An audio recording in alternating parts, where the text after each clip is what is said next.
All right, welcome, guys. Yeah, could be Dwight season, could be Jeff Teague season, could even be Jordan McLaughlin season tonight. I agree with all three of those. I think they're all decent plays. Yeah, welcome to the live stream today, guys. We got 10 games to talk about. This is a nice slate. There's a lot of different ways you can go. There's going to be some popular plays. There's going to be some lower owned plays that kind of like as pivots. So if you guys are new to the stream, new to the channel, how this works is I'll take a look at what we know so far. We'll review the Vegas odds, then I'll go team by team and kind of talk about the players that I like for each team. And again, it's a big slate, so obviously there's a lot of different ways you can go, but I kind of know who the chalk is going to be. I kind of like some pivots, so I think it's going to be a pretty good slate. Lowry, Siakam, we did get news that Siakam was out, Lowry was in. Michael Carter-Williams out, not a big deal. Aaron Gordon got ruled in. Wendell Carter Jr. out. Larry Nance out. Doesn't do a ton for me, to be honest. D'Angelo Russell did get ruled out as well. Robert Covington got ruled out. Does make those Portland wings look a little bit better. George Hill also ruled out, so I have to keep an eye on that. And who starts, I would say probably Diallo or Maldian. So that'll be something to monitor there. Some of the stuff is for Tuesday. Joel Embiid ruled out. That was pretty big news. Let's see. Rubio, Yuta Watanabe season. Oh, yeah, man, he's so good. He should be playing over Chris Boucher. Siakam ruled out, Lowry in. Toronto just doesn't want to give Boucher minutes. I don't know why, but they just don't. Dragic ruled in. We expected that. Vince hit in as well. And then some of that stuff, some of those guys for the Wizards are out on Tuesday. Okay. So let's review the Vegas odds here.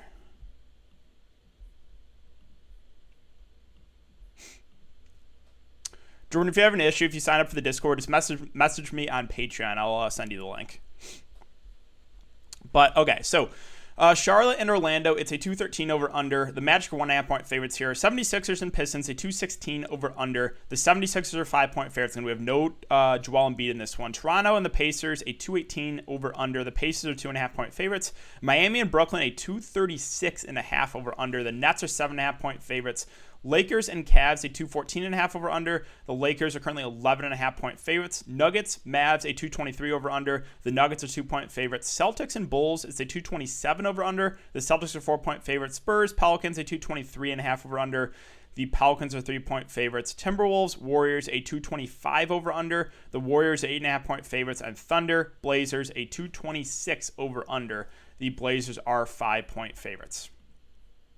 Okay, so let's talk about Philly and Detroit first here, guys. So, again, no Joel Embiid. So, Dwight Howard, I think, makes for one of the better value plays in the slate, 4-2. He started, and the games that Embiid started, or Embiid missed, he's played big minutes, right? Like, early on in the season, I didn't expect him to play those type of minutes, but with Embiid being out, we've seen mid-30s minutes from Dwight Howard. So, I'm assuming we get that again unless something drastic happens, unless he gets in some foul trouble, which is always possible. But assuming he stays out of foul trouble, I think we get mid-30s minutes, which makes, again, catapults him to be obviously one of the best value plays of the slate. Now, with no Embiid, I do like Ben Simmons and Tobias Harris a good amount here. You got to make some tough calls with the guys at the top right. We have Lillard with no McCollum and Nurkic, who looks great. We have Steph Curry going up against Minnesota. We have Luka going up. Like, there's a lot of good spend-ups, and there's a lot of good plays kind of in the 7 to 8K range. So, realistically, I think you could go either way here, stars and scrubs versus balanced. I like both. Again, it's a slate where you can really differentiate yourself. And I think Ben Simmons, I don't know if he's going to be super, super popular with all the good plays tonight, but he is definitely one of my favorite plays kind of in this range. Should play mid-30s minutes. We'll have to do a lot more. Went for 50, basically, with no Joel Embiid. Anyway, good matchup here. So I do think Ben Simmons is a safe play with some upside here at that price. Also, I've mentioned Tobias Harris, too. A lower floor with Tobias Harris compared to Ben Simmons, but still has upside. Both those guys look pretty solid. As far as the guards, I mean, they do get a boost with no Joel Embiid, but I'm probably not going to go to like Steph Curry or Milton. There's too many good guard plays today for me to really consider these guys. So they're kind of stayaways. And then, yeah, I mean, I mentioned Tony Bradley last time Embiid was out, but he barely played. He played like 10 minutes. So, like, unless Dwight Howard gets in some foul trouble, I expect Dwight to play about mid-30s minutes, which, again, makes him a really good play and kind of doesn't make Bradley viable. On the Detroit side, I'll make it pretty simple. In a 10-game slate, I don't think we play anyone here. You can go to Jeremy Grant. I'm not playing Blake Griffin. DeLon Wright is okay with no Derrick Rose, but there's so many good guard plays. I just have a hard time paying almost $6K for DeLon Wright. I'm not paying Mason Plumlee. Minutes are up and down. Also had some foul trouble issues. Wayne Ellington, I think you can make the argument for a 4-2 because he's been playing about 30 minutes. The issue I have with Wayne Ellington is he's not going to continue to shoot this well. He's shooting like 60-70% from the field. And he's very reliant on the scoring. So it's like, just be careful here. Not saying he's going to have a terrible day, but just he's reliant on the scoring, so he does have a low floor. All right, let's move on to Toronto and Indiana. Diablo season. All right, so Toronto, we have no Pascal Siakam. We did get that news. So like Van Fleet and Lowry on a normal slate, I would like. Like if this was like a smaller slate, I think they would be pretty solid plays. But this is not really the best matchup, and it's just they seem all right. Like I personally prefer other plays at this price range. I'm probably not going to get to either Van Fleet or Kyle Lowry. I think a guy like with no Pascal Siakam, I think a guy like Stanley Johnson is in play here. We're still waiting on starting lineup news, I believe. He started that last game with no Siakam. Let's see. Are we up to date here? Yeah, unless I missed it, we do not have that Toronto starting lineup news yet. But yeah, so Stanley started that last game at 3.8K. If he starts again, I think he'd be an okay value play. Not a super high usage guy, good defender, but I think he would be a viable play. Norman Powell kind of out of play now with Lowry back. Boucher, I mean, you can take a shot here. He did only play 21 minutes. I have no idea why. You can take a shot on him in GBP because he's such a good point per minute guy. But hard for me to feel really comfortable with that based on minutes recently. On the Pacer side, honestly, there's just nothing I'm going to get to. Sabonis is priced right. Brogdon's been struggling, is priced up. Miles Turner priced up after the big 6 block, 3 steal game. Can't rely on that every single game. And I'm not going to get to McDermott, Justin Holiday, with their respective prices. So this game, honestly, is a pretty easy fade for me. What's up, Scott? All right, let's talk about Charlotte and Orlando. So Charlotte, Gordon Hayward, I think, is underpriced. I do. Like, he's been up and down. He has, but it's like, this guy has upside, and he's gone for 50 in back-to-back games. I think in a normal situation, he plays mid-30s minutes. So I think Gordon Hayward is actually a pretty solid play here. I wish they would have priced him up because I don't want to play him, but price point is very tempting here. And again, we've seen the upside from him multiple times. So I think Gordon Hayward actually is a really solid play in the mid-range, one of the better plays in the mid-range. I'm not going to get to Peach or Washington at that price. The guards on this 10-game slate, like I said, there's too many good guard plays for me to try to figure out which one's going to have a good game, so I'll just pass on it and completely. Biyombo, Zeller, don't have to go there, I don't think, with the news of Dwight Howard now, or with Embiid out. On the Orlando side, so Aaron Gordon is in. That takes the value out of play for me on the Orlando side. So really, it's only Aaron Gordon and Vucevic for me. I think Vooch is a nice play. Again, he kind of had a subpar game that last game with no Aaron Gordon, but below 9K, he will be pretty low owned. I like the upside in him, and I do like the upside in Aaron Gordon too. I think as long as there's no limitations for him, both the top two guys for the Magic look good. Everyone else are stayaways for me with Gordon in. Now, Miami and Brooklyn. So Miami is a team I'm pretty high on today. Bam Adebayo at 8.5, one of the better plays kind of in this 8K range. Should play mid to high 30s minutes in competitive game. Brooklyn really struggles rebounding the ball, so Bam should be able to feast here as long as he stays out of foul trouble. With no Jimmy Butler, no Tyler Hero, I do like Bam Adebayo a good amount here. I think he is one of the better plays in the slate at that price. Also, Goran Dragic, Kendrick Nunn, like them both a lot here. We have not really seen the big game from Dragic yet, but it's there. It's in the realm of possibility, so I do like Goran Dragic. Play probably about 30-ish minutes. And I do like Kendrick Nunn off the bench. Probably should play over 30 minutes as well. That's where the offense is coming from. It's the two guards and Bam Adebayo. Like them all three a good amount. I'm not getting into Kelly O at that price. There's no chance I'm playing 6-2 for Duncan Robinson. Iguodala you can make the argument for, but do we have to go there? There might be better value on this slate. I'm not playing Gabe Vincent at base and min price. There's better value. So that's it from the Miami side. And the Brooklyn side, I'll keep this very, very short and simple. No interest in anyone on me on the Brooklyn side. So let's move on to Lakers and Cavs. Before we do, guys, if you guys do enjoy this content, you can hit that like button and subscribe to the channel if you haven't already. We're almost already at 300 viewers. Let's try to get to 75 likes before the end of the show. All right, so mentioned again, I'm not really high on anyone in Brooklyn, and it's basically the same thing with this Lakers-Cleveland game. I will be completely fading this game. LeBron and Anthony Davis are decent, but again, on a 10-game slate, I have a hard time prioritizing those guys when I can just get to Lillard for a little bit more. I can get to Luka for a little bit more. I can get to Bam for less. I can get to Ben Simmons with no Joel Embiid for less. Doesn't, in my opinion, and there's blowout risk too, and plus the fact of in games that aren't or they should win easily, they kind of take it easy on the minutes for LeBron and AD. So it's just going to be a stay away from me completely. And I'll completely stay away from the Cleveland side as well. I know Larry Nance is out. I know he's playing big minutes. Don't have to go anywhere, though. If I had to pick someone in Cleveland, if I had to, it would be Taurean Prince at 4-5. But do we have to go here tonight? I don't know if we do. Again, I guess he's fine, but I don't love it. And it's just, there's too many bodies now. Everyone's getting healthy. Garland, Sexton back. They have Drummond, Allen's playing 7 minutes. There's just too many guys here that I'm just going to completely stay away from Cleveland as well. Denver and Dallas. So Nikola Jokic is going to be low on today. He will. There's, probably more optimal plays at center for a little bit less, or then you have, again, Dwight Howard for cheaper. So, Jokic is going to be low owned just because of he's only a center. Playing Jokic tonight will definitely differentiate yourself, and he'll probably be sub 5% owned. I think he'll be really low owned today. So kind of like him as a contrarian GPP play if you want to get different on this slate. And there's a lot of different ways that I think you can go. Playing Jokic would be one of those ways to kind of really differentiate yourself from the field. Murray, on a smaller slate maybe, would go to him for GPPs. But on this slate, I don't know if we have to do it. Still does have some upside, but I'll probably look elsewhere. And then everyone else are kind of stay away from me on the Denver side. Let's move on to Dallas. So Dallas, Luka Doncic is 10.7K. I think makes her one of the better spend ups of the slate. And you got to ask yourself when you're spending up, is it Luka? Is it Lillard? Really tough call there with those two. Really. I think Lillard might be a little bit more popular, but you can honestly play both too. You can go stars and scrubs and play both Lillard and Luka. Love the upside in both of them. Luka was on pace to absolutely smash that last game, and the game blew out. He has a high floor, high ceiling, good matchup here, so do really like Luka Doncic. I think Porzingis is definitely viable as well. More of a contrarian play at this price. I probably prefer, Ben Simmons, Bam Adebayo at similar price. But Porzingis still has upside, and another way to kind of differentiate yourself, right? I think Luka will be decently popular. You can always look to Porzingis to get different from the field. He still has upside, not as much as Luka, but we've seen some big games from Porzingis.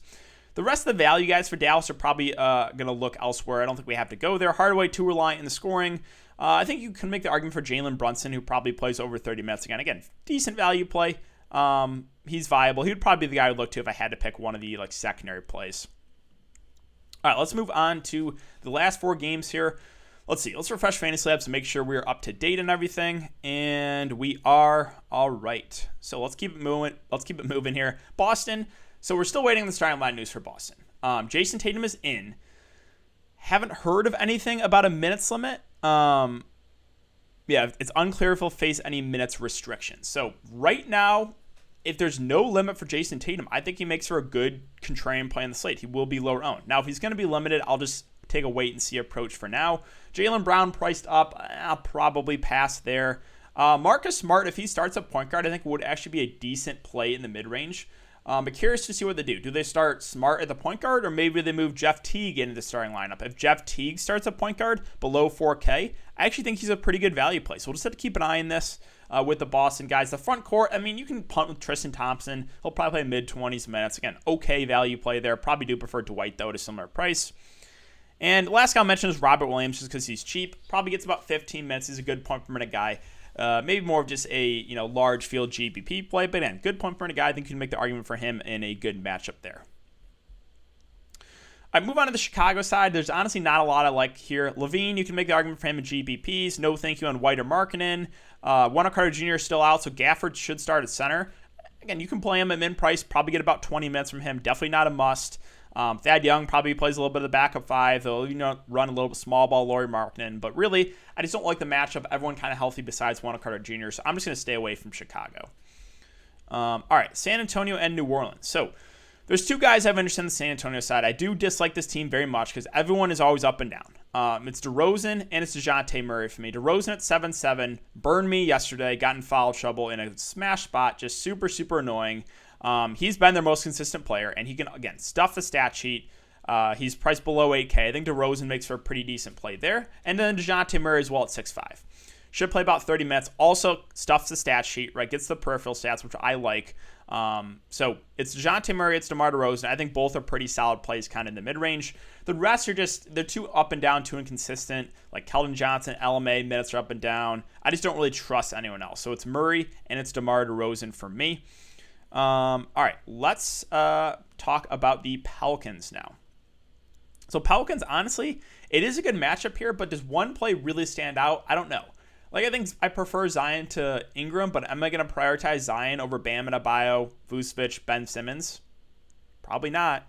Adams, again, there's a lot of good center plays, so I'm probably not going to go there. The guard situation, probably one of those guys is a good game with Lonzo, Bledsoe, maybe even NAW off the bench. But good luck trying to predict which one's going to be. Again, in a 10-game slate, this is like the same situation with Charlotte, right? They have those 3 guards. Probably one of those guys has a good game. Good luck trying to figure out which one's going to be. On a large slate like this, if you're making one lineup, I don't think it's worth it. Sure, if you're making 150 lineups, of course, you can get a little bit of exposure here and there. But for me, for my one lineup, I'm just not taking. I don't think it's worth the risk. There's better plays that are safer that I feel better about in this price range. I'm just not going to go to any of the guards on this slate for the Pelicans. All right, let's move on to Minnesota and Golden State real quick before we get into the last 2 games, guys. If you enjoy this content, you can hit that like button and subscribe. We got 50 likes, and let's try to aim for 75 before I get out of here. I'll be on for a good another 20 minutes also to answer some questions. So Minnesota and Golden State. D'Angelo Russell, we did get news that he is expected to miss, should not be available. Still no Karl-Anthony Towns, too. So Malik Beasley at 6.6K, I think, is firmly in play here. He should be like their number one option here. It's a good matchup, and I don't think he's going to be really popular. I think he will fly under the radar, but I do kind of like Malik Beasley for GPPs. We've seen some 40-plus fantasy point games from him. Again, good matchup here, and he should be the number one option. So I am kind of intrigued by him in GPPs. Ricky Rubio, 5-1 with no D'Angelo Russell, played 28 minutes. They did say they were going to limit him to 24 to 28 minutes because it was the second night of a back-to-back. Well, it's not a back-to-back now. There's no D'Lo. I assume he starts, and I would guess we get around 30 minutes from Rubio. If that's the case in this up-tempo game, I actually think he's a good, decent play. Not a must, but I think Rubio is actually viable on this slate. And then you can make the argument for Jordan McLaughlin, who I think probably gets around the 20-minute mark at 3.9K. If you want to get a little bit contrarian in GPPs, I don't hate the play there. The rest of the Minnesota guys, it's just hard for me to trust these guys. Naz Reid got the foul concerns. Jared Vanderbilt, good point per minute guy, but minutes have been limited. Only played 21 that last game. Right, he's kind of like a Draymond Green-esque, can stuff the stat sheet. I think you can take a shot here and hope he gets the minutes, but they're just playing a ton of guys right now. It's hard for me to feel really comfortable. Again, they're going to use Anthony Edwards. Like basically all these guys are going to play around 20 minutes with like Vanderbilt, Anthony Edwards, Okogie, McLaughlin, Culver, Ed Davis, McDaniels will be in. They're using literally so many guys that I have a hard time getting really excited about any of these value plays. If you want to take a shot on someone, you can. Maybe the guy I would look to would be McLaughlin with no D'Angelo Russell. I think we get about 20 minutes. Again, I don't love the play, but something you could look to maybe for GPPs. Sure, you can take a shot in Jaden McDaniels and hope he gets like mid-20s minutes. But there's nothing I feel really comfortable about besides Beasley and Ricky Rubio on the Minnesota side for me. All right, Golden State. So Steph Curry at 9-2.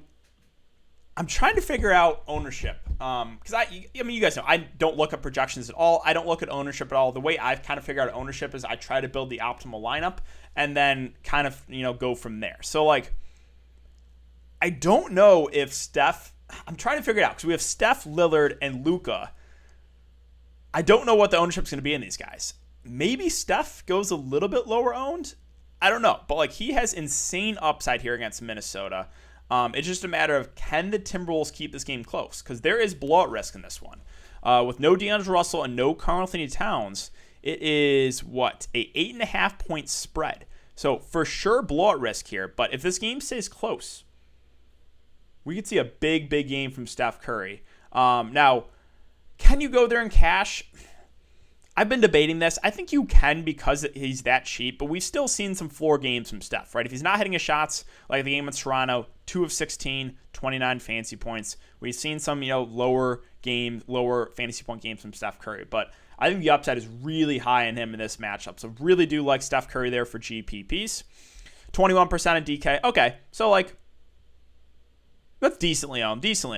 Thank you for that. Wiggins at 6'5", it is a revenge game narrative. I mean, by now, you guys know, if you watch my videos and live streams, I do not play Andrew Wiggins, but I actually think he's like an okay play here. Should get around 30 minutes. Steph, again, if Steph's going to be about 20% owned, then sure, you can like try to differentiate yourself and go Wiggins. Oubre's been too up and down for me to feel really good about it. Like, he's had some games where he's looked good, but most of the time, honestly, this year, he has not been great. So it's like hard for me to feel really comfortable about that. Wiseman's okay, but center's pretty loaded, so I'm not going to prioritize him. Maybe someone on the late slate. I think the other guy I do like is Draymond Green. I don't think he's going to be super popular because of recency bias, right? Game against the Knicks, was on pace for a decent game, ejected. Game against the Jazz, was okay, blowout. So it's like he should play about 30-ish minutes. Again, the Spurs game was a blowout too. He hasn't really had the huge upside, but this is like the type of game I could see like a triple-double with like 2 blocks and 2 steals, right? Like a 12-point, 10 rebound, 11 assist game with like 2 blocks and 2 steals. I could see that happening from Draymond in this spot. So I do kind of like him in the mid-range. I think he's viable in both formats. The rest of the Warriors there's just too many bodies playing there's no one's playing enough minutes off the bench for me to feel really good about that. All right, final game here, OKC and Portland. Real quick, let's refresh Fantasy Labs. Let's make sure we're up to date, and then we will get to questions. All right, we're still up to date here. So, Oklahoma City is the team I like today. I think this game is very, very interesting. You can definitely stack this one up for GPPs. Shai Gilgeous-Alexander at 8.1K. We have a lot of good plays in the 8K range. We have a lot of good plays at the top with Steph, with Lillard, with Luka. I think SGA flies under the radar here. In this spot, though, against Portland, and the minutes with him recently in close games, 39 and 37 minutes, I actually really like Shai Gilgeous-Alexander for GPPs today. I don't think he's going to be that popular, right? If people are going to a high-priced guard in this game, they're going to go to Damian Lillard. Do not rule out Shai Gilgeous-Alexander. He has a good amount of upside in this spot. I really like him. I definitely think you could pair Shai with Lillard and kind of stack this game up for GPPs. Now, no Horford. I think a guy like Isaiah Roby at 4.6 is actually a pretty decent value play. We should get mid to high 20s minutes for him. It's a good matchup against Enes Kanter. Enes Kanter, not a great defender. So, I think Roby is actually a pretty solid play at that price for value. Now, Dort, Bazley, both those guys are fine. Both have flashed some upside. We've seen some 40 fantasy point games from Bazley, some 40 fantasy point games from Dort this year. Not a ton, but it's been there. If you want to take a shot on one of those guys, sure. The piece of news that is pretty big, though, is no George Hill. So he was playing in close games about 30 minutes a game. Those minutes have to go somewhere. Now, where do they go? I would say a combination of Diallo and Maldian.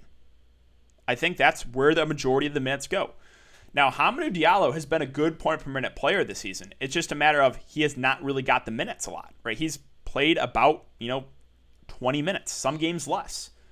But with no George Hill, I think he could move into the starting lineup. If he does at 3.9, I think he makes for one of the better value plays in the slate. I think he would play at least mid-20s minutes. So very much considering Diallo, though, for value. And same with Maldian. Maldian hasn't been as good of a point per minute guy. But, whoever starts for George Hill, I'm guessing it's one of these two, becomes actually one of the best value plays in the slate. We just got to monitor who's going to start. Again, Diallo's the better point per minute guy. I still think if Maldian starts, I think Diallo is still viable. And I think he has to play more minutes, right? I don't think they're going to, add some, rat to the rotation like a Darius Miller or, give Kenrich Williams more minutes. No, I think a lot of those minutes will kind of just go to Diallo and Maldian. So both those guys I'm very, very much intrigued by, just depending on who starts. And then on the Portland side, so Damian Lillard, I think is going to be one of the more popular plays of the slate. And I think it's for good reason. With no CJ and with no Nurkic, Lillard is the offense here. Also no Covington. That doesn't do a lot, but yeah, Covington's out too. Should play mid to high 30s minutes. It's a good matchup here. I think Lillard is one of the better spin-ups of the slate. But like I said, you have to make tough calls. You got to make some really, really difficult decisions on the slate with Lillard, Luka, Steph at the top. Now, you can play one or two of those guys. You can even play all three and then just go value from there. But, if you're only picking one, it's really tough. It's really, really tough. I think my guess is Lillard's going to be the most popular of the bunch. But, yeah, I like all three a lot. So, yeah, really do like Lillard there at the top. Cantor at 6'6", that's just a little bit too pricey. Plus the fact that he only played 24 minutes is not great, so I'm probably going to look elsewhere from Cantor. Now, no Covington actually does change some things here for the Blazers. He was playing high 20s minutes. Those minutes have to go somewhere. So I think what it's going to be a combination of Gary Trent, Melo, Derrick Jones Jr., maybe even a few more for Rodney Hood. I think the two guys that stand out the most to me are probably Carmelo Anthony, because he is a guy that can put the ball in the basket, right? He's an aggressive offensive player. And Derrick Jones Jr., just because he's already, playing about 30 minutes a game, maybe goes up to like 35. Again, not a super high usage guy. I probably prefer Melo just because he's a better offensive player. But like Melo, Jones Jr. definitely viable. Now, you can take a shot in Gary Trent Jr. You just got to know the risk, right? He was really popular. I forgot what. I think it was against the Spurs here, this early slate. He was like 60% owned, and he had 6 fantasy points. Right? He's 100% reliant on the 3-ball. If he is not hitting his threes, there's no fantasy value. So it's like, I don't love it. I would feel better about Melo or Jones Jr., to be honest. Rodney Hood, too. Again, fine. Pretty reliant on the scoring, though, too. So it's like, I would give the edge to Melo, Jones Jr. for me personally. Simons at 3-4 actually did play 23 minutes that last game. Now, will we get those minutes again? I'm not sure. So it's like, you can take a shot in him at GBPs, but I'm not super confident with his minutes. And that's kind of it for the team-by-team breakdown, guys. So let's refresh Fantasy Labs. Let's some questions. I'll be on for a good 10 minutes here to answer some questions. Yeah, we're up to date. So we are at, 432 viewers, 76 likes. I appreciate that, guys. Thank you very much. All right, let's get to some questions here. Portland is definitely too hard to predict. How is Ellington? I think Ellington's a decent value play. Definitely not a must play.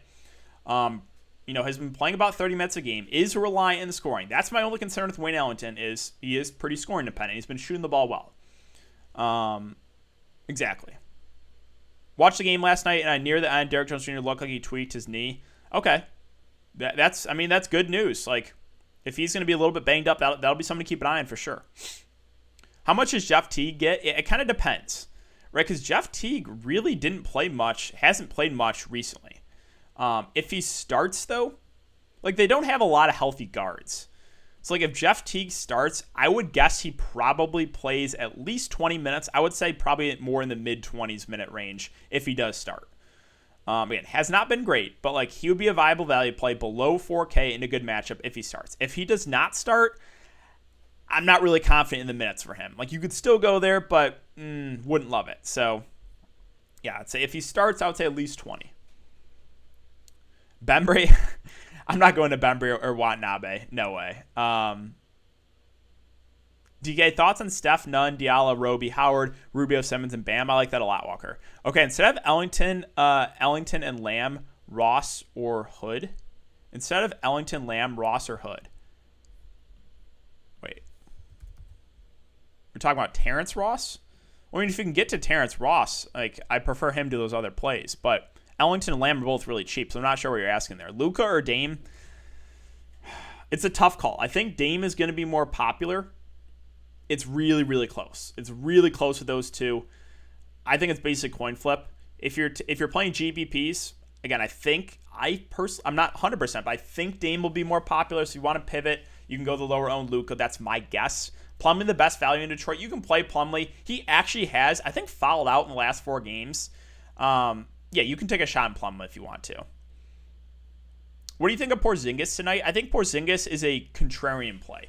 I would rather have Luka for a little bit more. But I think Porzingis is always viable. Not a must play, though, in the slate. Wiggins or Smart? I would say it depends right now. If Marcus Smart starts at the point guard, I would prefer him to Wiggins.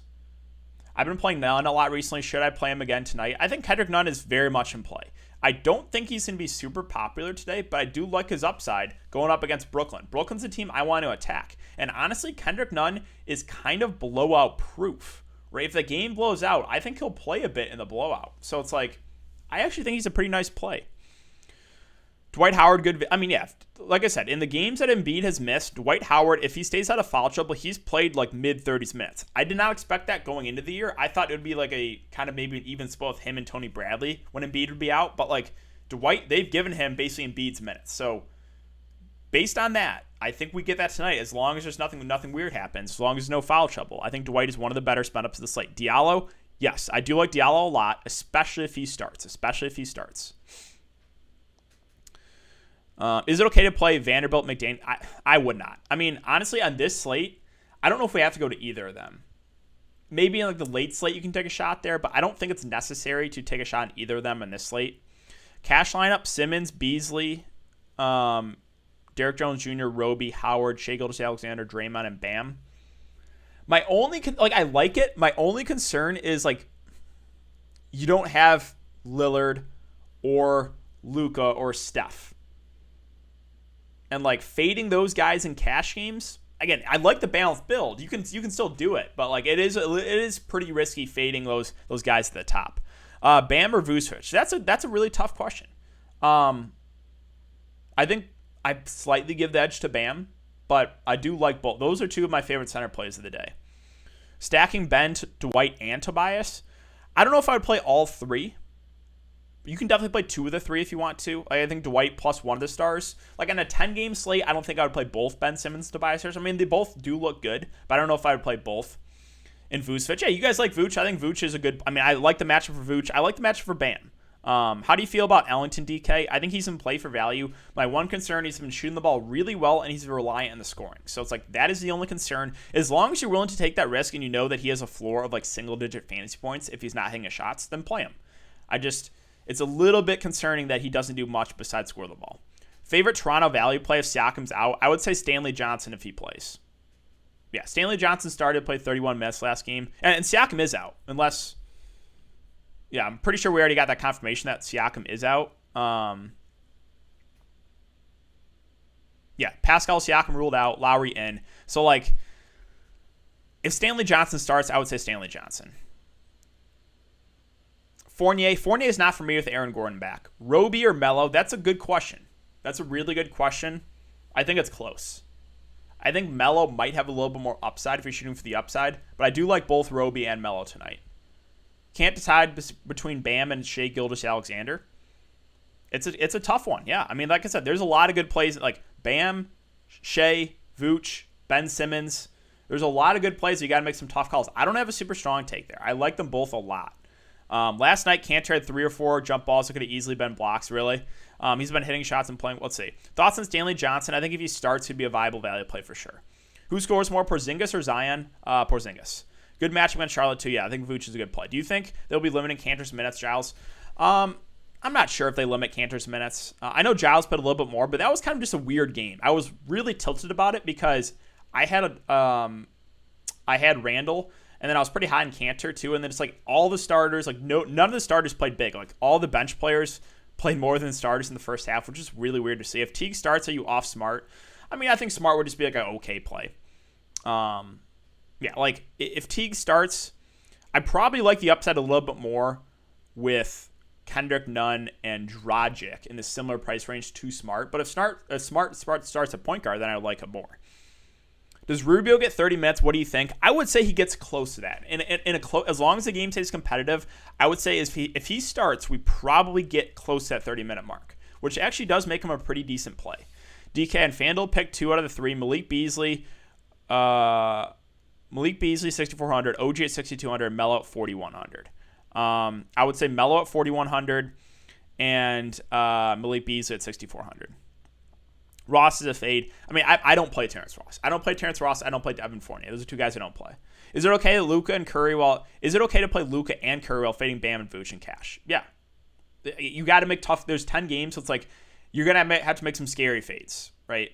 Like, I right now don't have Damian Lillard in my GPP lineup, and I am like so scared about that. Like, so scared. So it's like, you just got to make some really tough calls. Jokic going to be chalky? No, Jokic is going to be low-owned. He's going to be low-owned for sure. I think he's a nice way to differentiate yourself in tournaments.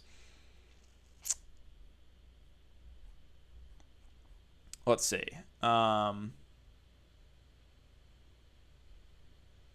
7.6%. Okay, I think that's pretty solid. You stacking Ben? Okay, I already went over that. Sorry if I missed some of this stuff. Any love for Boucher? You can take a shot at him in GBPs, but like I said, I was still very upset last night or the other day when they closed with Yuta Watanabe, DeAndre Bembry combo. Just have no idea what they're doing with that. Yeah, so it's like You can take a shot at him in GPPs. The minutes are just not confirmed or not like safe. How chalky is Lillard? I don't look at ownership, but I would assume Lillard is going to be probably the most popular spend up. I would guess. Again, that's me guessing. Play Roby and Melo. I think you can definitely play both. I think they're two of the better value plays. Derrick Jones Jr., I like him as well. I probably prefer Melo because he's a better offensive player, but Jones Jr. is in play too. Lillard, 20% on DK. Okay. So it looks like ownership might be kind of spread out then. All right, so like Lillard, 20%, Steph like 20%. I would guess like Luka is kind of up there too. Yeah, it just, you can't play all of them, or you can, but then you have to go stars and scrubs from there. Nunn, Diallo, Jones Jr., Roby, Howard, Luka, Harris, and Vooch. Which Harris? If it's Joe Harris, I don't want to play Joe Harris. Oh, is it Tobias Harris? If it's Tobias Harris, then yes. If it's Joe Harris, no. Shea, Stanley, or Kristaps Porzingis and Teague. Depends on the starting lineup for both teams, right? I only have interest in Stanley if he starts. I only have interest in Teague if he starts. So right now it's hard to say. Let's see. Do we have news on that? I don't think we do yet. No, not yet. All right. Couple more questions here, guys. Then I do have to get out of here. Ingram's just not in this slate for me. Diallo or Seth Curry? If Diallo starts, I prefer him. Either way, I like the price better in Diallo and DraftKings. Thoughts on Luka, Vassell, Teague, Diallo, Carmelo, Vucevic, Lillard, Stanley Johnson, Dwight, and Cash. Yeah, so Stanley starts. I think he's a fine value play. Vassell versus Teague. I mean, I would prefer Teague if he starts. Vassell is just, I always have a hard time trusting like the fringe guys for the Spurs. No, he has been playing about 20 minutes. I guess he's fine. So it's like, yeah, I think that's decent. Miami gonna be good upside along with Portland. Yeah, I like Miami a lot. Miami's one of my favorite teams to target today. Roby or Melo. Again, a tough call there. I think Melo, if you're shooting for the upside, probably Melo, but I like them both a good amount. Kind of like the Boston. Yeah, I think Boston's all right. Boston, Chicago. Yeah, it's going to be very contrarian. Where to watch live broadcasts, NBA matches, like live online. There's some streams. If you like Google like Reddit streams, I think like Crack Streams is one of them. James Ennis thoughts. Not with Aaron Gordon back for me. Seth Curry or Wright. I don't really like either. How many minutes has Seth Curry been playing? He's at 5-1. See, like 27, 28 minutes in close games. I guess I'd go DeLon Wright. I don't really like either. Bam 25%, Dame 20%. Okay. Tough call here. Final edits, Ingram or Hayward. So for me, I'd rather have... It's gross, and I don't like Charlotte, but I would rather have Gordon Hayward. I do like Shai Gilgeous-Alexander. Yes. Luka, 10.9%. Okay. Thank you for putting those in the chat. I appreciate that. So, like, Luka, 10%. Steph and Dame at 20%. Again, Luka's the lowest owned of those guys, so maybe in GBPs you go Luka. Again, I like all three a lot. Lowry and Van Fleet with Siakam out. I don't think so. I just like the upside a little bit more in some other plays, so yeah. Roby or Tice, Roby. Luka is that low owned. Diallo, 33%. Yeah, I think Diallo, I think Diallo is one of the better value plays, yeah, with no George Hill. I do like Hamidou Diallo a lot. Harry Giles, I don't think we have to go there. Nunn or Dragic. The only reason I'll say Kendrick Nunn is because positional eligibility, right? Kendrick Nunn is shooting guard eligible. They're basically identical plays to me. And point guard, I just went over a ton of great point guard plays. Steph, Lillard, Luka, Shai Gilgeous-Alexander, Ben Simmons. Dragic is only point guard eligible. Nunn, you can play him at shooting guard. Utility 4K, Hamidou Diallo. I wouldn't play as a Stewart today, no. Don't think we have to do it. Dame at least 30. I would guess Dame's going to be a little higher than 20, yeah. Cool. Thanks for putting that in there, Nathan. Stream East. No Powell without Lowry. I don't think we go Powell with Lowry in. Yeah. You like Baisley. You can go to him in GBPs, but I don't love it. Don't love it.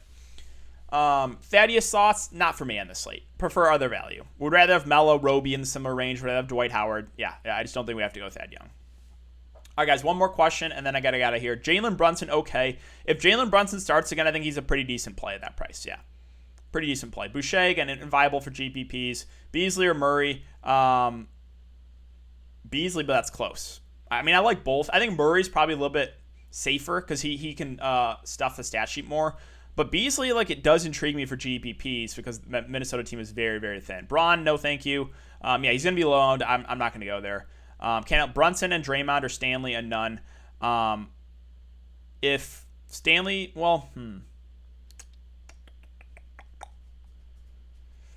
Stanley's just a low usage guy.